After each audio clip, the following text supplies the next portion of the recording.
good afternoon everyone. Nandito tayo sa pro show ng Hong Kong. And we meet na meron tayong bisita dito. And finally talaga na-invite ako. Katulad ng sabi ko kanina sa live interview ko. So happy na ma-invite ako dito at mapili na isa sa mga makeup artists. And please welcome dito ang ating guest. I see Miss Sheila. Okay, kasi ang hirap ng spelling ng name mo, no? S-H-I-E-L-A. Sawerte. Saan mo nakuha yan? Thank you. Actually, guys, she's sa Pilipina. Kung hindi, medyo maliwanag yan. They thought kasi she was from other country. Ako kasi They ganyan. thought I am bakla. No, we thought that you are from India or African like that. Kasi yung skin mo is different from the Filipina, right? But kasi nagjo-join siya sa mga contest. This is Miss Horte or Sheila in Philippines. Kasi ang hirap, Sheila na lang. Bisaya pala siya, diba? How's the competition, Sisi? Very good experience. Every competition is a experience. So next time, do it again and again until we succeed. Yes. Actually, where are you from, Sisi? Singapore, right? I lived in Singapore for 12 years. Wow. But I am from Philippines and Bisaya, Mindanao. Diba? Actually, guys, yung meron nag-request sa akin, Sisi, pakurot daw. Kung totoo yung mga muscle mo. I-flex Ayan, ko. Actually, guys, ayan, tingnan mo naman. Wow, diba? Oh, yung mga aking anak-anakan dyan. Yan, sobra. And, oh my gosh, mas malaki pa sa akin. My gosh, oh, diba? Papalaking ko pa to. Oh, diba? Pero guys, i-follow nyo siya sa kanyang Facebook account sa Huerte Manicam. So, para makita nyo yung kanyang mga kinukumpit. And syempre, proud Pilipina dahil siya ang ating representative natin, guys. Thank you so much. So, Sisi, isang tanong lang. Napili mo itong work na to dahil gusto mo or dahil part of job talaga? It's my job. I'm a personal trainer, weights training, not a Zumba. I'm a weights trainer. I do bodybuilding because I train, most of my trainings are weights training. Like yung mga clients ko is all weights training, walang high intensity, ganon. So, ito yung line ko. Yes, pero mahirap yung yung work mo. Mahirap ba magturo ng tao? Mahirap ba i-achieve? Masarap pumatay ng tao sa training. It's yun yung stress reliever. Oh. Pag stress ako, pag i-train ko yung client ko, power, super good after. Oh, wow. Mahirap i-achieve yung ganyang katawan. How long mo pala na-achieve yung ganyang ka-sexy? Grabe, okay, guys. Parang gusto ko i-try pero natatakot ako. Parang hindi ko kaya. Meron kami. Naka-live ka na. Oh, pero mahina internet. Okay. It's okay. Guys, makinig na lang kayo sa live interview. Meron kaming on-season and off-season. Off-season is to prepare for competition. So yung off-season namin, itong katawan na to, ililinda, nakalinto for 12 weeks, which is like 3 months. Kung malaki ka, kung nag-gain ka ng fats, kailangan mo ng 4 months. Pero kung naka-maintain yung body mo, off-season is building season. We need to build the muscle. Oh, so yun na yung talagang pagkaano na. Okay. Hindi ka mag-build ng muscle kung naka-diet ka, yung restricted yung diet mo. So yung diet mo is talagang talagang stricto. Yung kumbaga, hindi ka pwede maraming bawal din sa'yo. Yes. So yung off-season mo, kung nakakontrol ka, hindi ka maghihirap sa on-season. Dahil yung katawan mo is maintain. Pero kung off-season mo, kain ka lang ng kain, kailangan mo ng more than 12 weeks. Alam mo, katulad kanina, I asked you, kasi sabi ko, kumakain ka pa ba? Kasi sobrang liit, guys. Oh, tingnan mo naman. Diyos ko, yung sakit. Hawak ko na yung buto niya. Buto na talaga yan. So, ang tanong ko sa kanya, kumakain ka pa ba? 6 weeks, 6 times a day. Oh, 6 times a day, grabe. Every meal we have rice. Sa akin yung 1 time, 2 times a day, Diyos ko, lumolobo na ako. We have every meal we have rice. So 6 rice a day. So may discipline ka pa rin talaga sa food mo. Yes. Alam nyo, hindi rice ang iingatan natin. Ang iingatan natin is sweets. Oh. And then soda. Instead of eating noodles, eat rice instead. Oh, yes. Really? Some people, right? Ako, tulad ko, hindi ako sabihin nila, ayoko mag-rice, mag-bread na lang ako. Hindi mo alam yung 1 slice of bread is equivalent to 1 cup of rice. Oh no, I know. Tapos, So, tapon ko na yung bread ko sa bahay. ang masama pa doon, ang convert ng bread is different than rice. Ang bread is a processed food. So, pag i-convert yan ng katawan natin, mapupunta sa fats yan. Yung rice, mapupunta as energy. So, eat rice instead of bread. Oh, I see. Oh, now I know. So, papabalitan ko na yung diet ko, guys. Ganun pala yun. Don't be scared to eat rice. Scared to eat chips, breads, and sweets. Yun yung iingatan niyo. So, Sisi, ako marami akong tanong pero hindi tayo pwede magtagal dito sa live. Pero talagang sobrang overwhelmed ako na makilala ka dito. At actually, na-meet ko po siya guys sa OFW in Hong Kong kay Mocha, kay Sis Mocha. And I never expect na Pinay siya. At grabe, kanina ko pa sinasabi ang ganda ng katawan mo. Naingit ako sa katawan niya. Hi guys, dito sa live stream ko rin na sobrang ang ganda ng katawan niya. Talagang, alam mo, ma-amaze ka. And yung nandun na siya sa stage, very confident siya guys. Ang ganda ng yung talagang, alam mo, shaping, nalulula ako. First time, nalulula ako sa mga muscles. Yung pinapanood niya yung mga lalaki actually. Hindi naman. Nagtagal. Kung hindi ko message, andun na, nakatulog na doon. Nalulula din ako sa mga guys. Hindi, first time ko kasi guys. Pero tatanungin natin guys, ito personal na to. Ikaw ba ay may asawa, guys? Yes. Oh, may asawa daw siya. So, sorry na lang talaga dun sa ating mga boys dyan na gusto siyang ma-meet in person. Oh, she's married, yeah. Pero naman, ang sexy ng katawan. How long you been married, Sisi? It's okay lang naman i-ask, diba? 7 years. 7 years? Oh my gosh. Pero ang ganda ng ano mo talaga. Pero kung may gustong mag-asawa ng pangalawa dyan, available ba? Pwede open daw, pero Diyos ko naman, siguro naman matatakot kayo sa muscle pa lang nito. Kailangan ma-achieve niyo yung katawan niya. Di ba? Yes, I'm married, but we are married. We just stay married. Are you really, nagbakasyon ka na ba sa Pilipinas? Or Yes, still? every year. Yearly? Okay, so your family is from Visayas, right? In Mindanao. So, did they accept na ganyan yung work mo? Is okay sa kanila na parang trabahong lalaki? Alam nyo yung katawan na to is actually 3 months lang siyang tatagal. The day after tomorrow, medyo mataba na ako. Only today. Kasi competition. Oh, yes. So parang ano lang pala, parang ano tawag nito, yung biglang mag-expand tapos pagka nag-stop ka na, Kasi balik, lawsin na agad ang katawan mo. Kailangan namin kumain dahil to recover and to train harder again. So, ang hirap ng training nyo talaga. In 1 year, we have 2 types of body. Chubby and this one. Oh. Yes. Itong katawan na to around July to this month. Yun lang. Yes. From November onwards to June next year, Iba na medyo naman. chubby kami. Oh, Yes. Kailangan ba talaga? Yes. Kasi para yung katawan hindi bumagsak agad. Yes, no? you cannot build when you are too lean. So, I thought stay mo na talaga dyan ng matagalan yan. Ganyan No, because yung body fats ko, I show you, ha? Yes. You see skin. Oo. We cannot survive without body fats. Oh, so kailangan lamanan talaga siya. So, yan, at Because least guys, meron tayo fats nalalaman. works as energy. Oh. Oh, di ba? Ang dami niyang tips sa atin. Magtanong lang kayo ng mga papasexy. Sasagutin ko. Ay, isa na ako sa magtatanong. Yes. Kailangan ko. So, actually, guys, kung gusto niyo siyang, marami kayong gustong itanong sa kanya, just follow her Facebook Then account. exercise. Yun. Kailangan everyday exercise. Yan ang tamad you can ask ako. me about any exercise. Yan ang tamad ako mag-exercise, actually. Home workout, I can teach you all. Yes. So, kung pwede naman ba sila, halimbawa, online training, pwede ba sa'yo mag-online training in case may ganun ka ba? Mahal, mag-advise na lang ako. Be advisor sa kanila. O, yan guys. So, meron na tayong Free dagdag advice. kaala. Manood So, na lang kayo. yeah, magpapasalamat tayo kay Madam Soerta, What? kay Madam. Sheila, o kay Baka Chinese Sisi. yan. Kay Sisi, yes. Inday. Sobra. Yeah, kay Inday Inday. Disdak. Yeah. Kasi na-invite niya tayo dito. Actually, ang ganda talaga ng show. It's my first time. I'm very, thank you talaga sa Sisi. And Sobra. wearing Oh, yes! So, diba?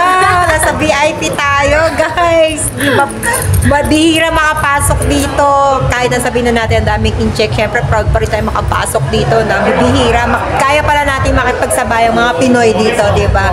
Of course, of her, syempre nakipagsabayan din tayo. And thank you so much, Sisi. And hope to see you again here Thank you. in Hong Kong kahit hindi ka na mag-compete. As a vacation man lang para ma-tour kita. Alam niyo, nag-iba na yung mga tao dito. Dati, 10 years ago, pumunta ako. Sinisigaw-sigawan na ako. Yes, actually. Ayun, mabait na sila. Kasi merong mga ganyan, discrimination ang tawag, diba? Dinidiscriminate tayo. Ayun, Mga mabait na Pinoy. Sila. Dati, nagtatanong ako, how to use this? Then, paano ko malalaman? Right now, kasi dahil isa kang competitor dito, isa ka sa mga kasaling sa competition, Oo, that's why siguro they're sa good. muscle. Actually, yan, isa siguro sa muscles. Pero before kasi, kahit kami, katulad kanina, actually guys, katulad kanina, Sisi, pag upo mo, ibang tingin sa'yo eh. Kasi syempre, alam nila Pinay. Yes. So, bakit ka nakaupo dito or something? Ay, sabi ko, can I sit here? I have this one. Sabi ko talaga dun sa guard. Yes. So, at least can show this one. Okay, you sit there. So, parang iniisip nila, you're just drop by there, Yes. parang ano ka lang eh. So, pero... Isipin nila, mangunguha ka ng tubig, tulad ng kinuha ng tubig ko dito. Pero alam mo yung diet niya talaga, pinakita niya sa akin, tsaka yung mga kinakain niya. Kanina ba nagme-makeup kami, kumakain talaga siya. Which is I never expect nakakain pa siya, guys. So, ayan. So, ayan, magpapaalam na ako. So, meron kayong question, ilalagay ko mamaya, itatag ko po siya para may add niyo siya. Please follow his, her. Kasi lagi ka na pagkakamala, may nagtanong sa akin, if you are a lalaki or bakla. I said no, but kasi kung titingnan natin sa appearance, Yung mga bakla, actually, nagpapamabahay ng katawan. Kami, nagpapakalalaki kami ng katawan. Pero alam mo, siya lang ang boses babae dito, actually. Dahil lahat ng mga sumali, narinig ko yung boses, guys. Lalaki. Boses lalaki. But she talk like really a feminine and really a Pinay talaga. Kinausap niya ako ng as a Pinay talaga. So, ayan guys, magpapaalam na tayo and see you on the next Sisi kong next month. You're joining on the Las Vegas naman. Yes, competition. Malay mo, one day nandun din pala ako, di ba? Magkita tayo. So, hindi malabo kasi we're planning something of my auntie. Okay, so bye guys. Thank Thanks, you. Sisi. Mabuhay! Yes, mabuhay Pilipinas! So yan guys, natapos na tayo umattend ng competition kanina sa kasamaang palad, hindi nanalo yung si Sheila, but we are so proud pa rin sa kanya kasi she did really her best. At yung kanina, maiksi lang ng konti yung ating interview kasi kailangan naming madaliin dahil for awarding na kasi, so kailangan namin magmadali mag-interview, so marami pa akong hindi na itanong sa kanya, pero bago pa naman kasi ko siya interviewin, marami na rin akong napagkwentuhan namin kanina. So mahirap na din daw yung sitwasyon niya kasi syempre kailangan nga niya mag-diet, kailangan niya kumbaga self-discipline talaga pagdating sa mga pagkain. So, nakikita ko yung paano siya kumain kanina. Habang mini-makeupan ko siya talaga guys, kumakain na siya, which is, kasi every 3 hours dapat laman na nila yung tiyan nila. So, noong time na yun kasi, iba talaga yung kinakain niya, alam mo yung may kinakain siya na mga peanut or something, na konting-konti lang, tikim-tikim lang siya. Ganun siya tapos habang mini-makeup ko, sabi ko okay lang kasi syempre kailangan pala talaga naman. Kasi akala natin kapag athlete, hindi pwedeng lamanan ang tiyan, di ba? Pero sa kanila, kailangan pala yon. So, ayun, at the same time, ayun nga, kung hindi nyo natanong bakit ganun yung niya, half Filipina siya, yung mother niya is a Filipina and yung father niya is a Spanish, so ganun yung niya, surname niya, and kung titignan yung looks niya, pero para siyang ibang lahi, di ba? So, overwhelming naman tayo na na-invite tayo dito, although kahit medyo masama na rin yung pakiramdam ko sa ngayon. Actually, may nararamdaman ako ngayon na dapat magpapasi doctor ako ngayon, pero hindi kasi medyo nag-numb yun dito sa kabilang left side of my eyes. Pero ginawa pa rin natin yung best para makasama natin si Michela, si Sahuerte Manicam sa kanyang Facebook. So marami siyang tinuro rin sa akin na yung mga sinabi, in-advise paano sa pagda-diet, na yun nga, much more better kumain ng sabi natin sa interview niya nga, sabi nga niya, much better kumain ng rice rather than bread or pasta or noodles like that. Kasi mas malaki yung carbo na nilalagay sa tiyan natin. And isa pa doon talaga guys, napansin lang namin medyo mabilis lang talaga yung paglakad niya dun sa stage lang, lahat ng mga babae, lahat ng mga sumali sa competition na to medyo mabilis lang compare sa lalaki. compared doon sa mga lalaki na nag-join, talagang mayroong parang every 2 minutes yata sila nag-stay sa stage, or 2 or 3 minutes, parang ganun, to see yung mga muscle nila, yung mga bicep nila. As in, talagang may makikita nyo sa video ko yung ano niya, kaya medyo matagal yung interval, unlike ang mga babae, although konti lang din naman silang mga nag-join na mga babae, pero very successful naman yung awarding kasi mas matagal pa yung preparation nila kaysa dun sa competition, kasi parang may hanggang 2 hours lang yata ang competition na yon, dahil maraming nag-join and different categories yata sila. Pero kasi yung sila sa Werte Manicam or si Sheila is pro na siya, kumbaga professional na siya. Yung sinalihan niya is para sa mga pro, so siya kasi hindi siya beginner sa ganito. So sa third time yata or second time niyang sumali sa ganito, but luckily lagi siya nasasama naman sa parang, kumbaga para sa pageant show is parang may top 10, top 5, yung mga ganon. Although sa top 5 hindi siya nasama, parang napasok siya sa top 10, yung mga ganon ang style nung nila ng competition. Although syempre medyo alinlangan din tayo dahil maraming ibang lahi doon, especially mga in-check. Syempre hindi tayo, alam niyo naman pag mga ibang lahi, ibang tingin sa atin, lalo na wala akong kilalang Pinoy doon.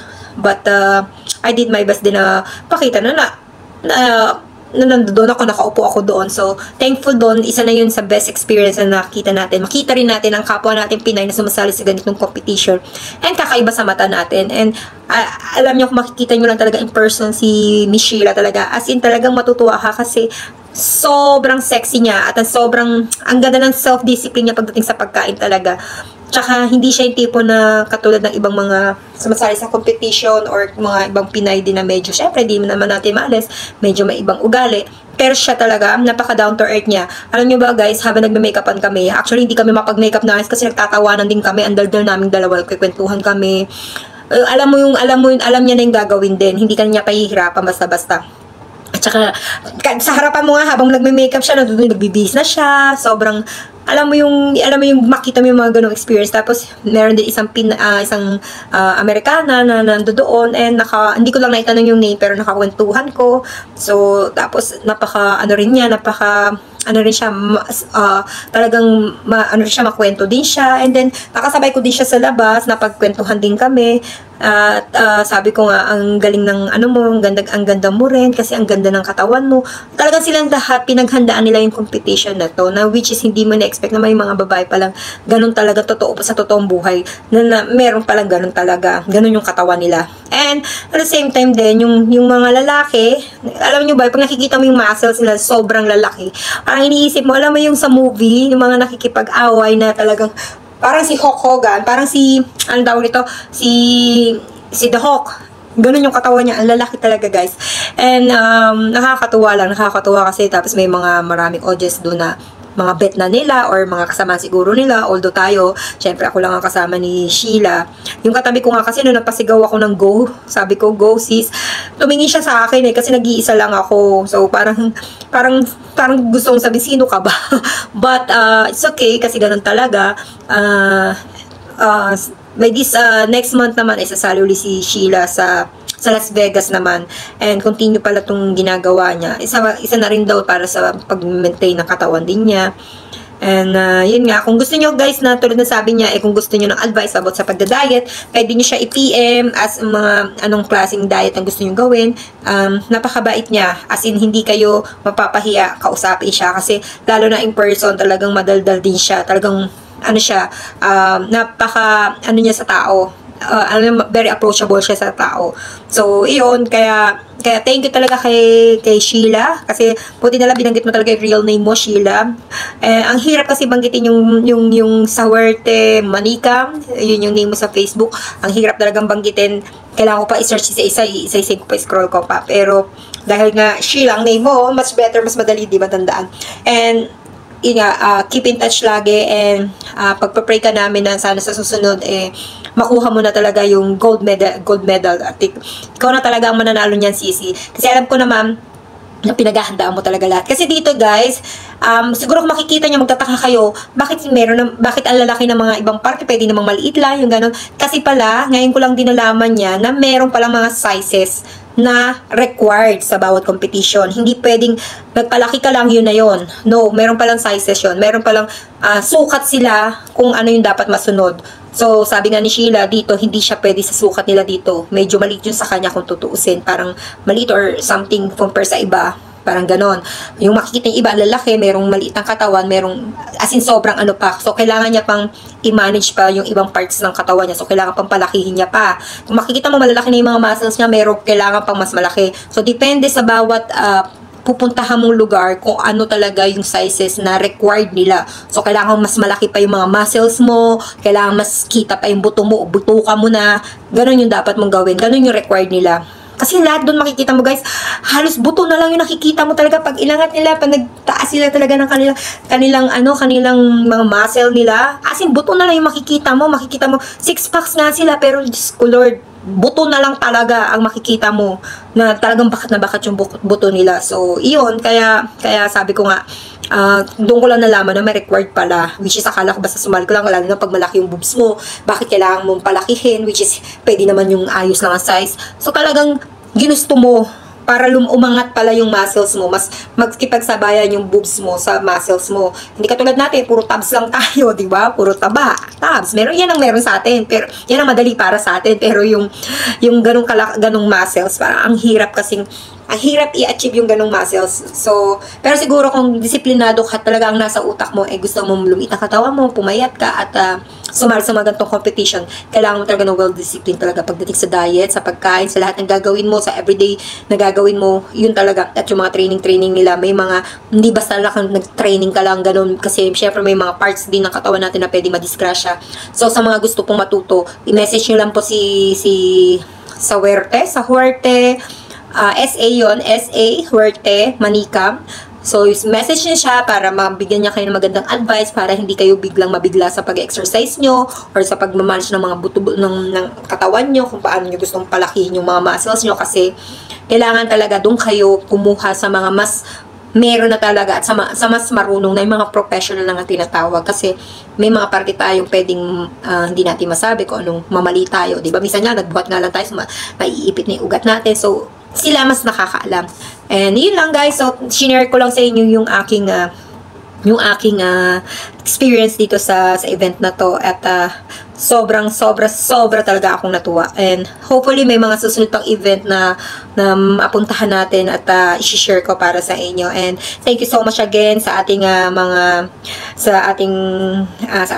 nag-invite kay Sheila. Hindi ako nakapag-live kanina kasi medyo alanganin yung ating internet, so mahina ang internet talaga doon sa loob, so talagang kailangan kong i-record na lang. So sorry na lang sa mga hindi po talaga sa mga nag-aabang sa live ko, pero pwede naman po tayo mag-comments and then i-mention nyo si Miss Sheila para masagot niya yung inyong mga katanungan at sasagutin naman po niya. So, ayan guys, so see you around, and next time inform ko ulit sa aking mga panibagong travel, sa aking mga gagawin. So, ayan, thank you so much. Bye!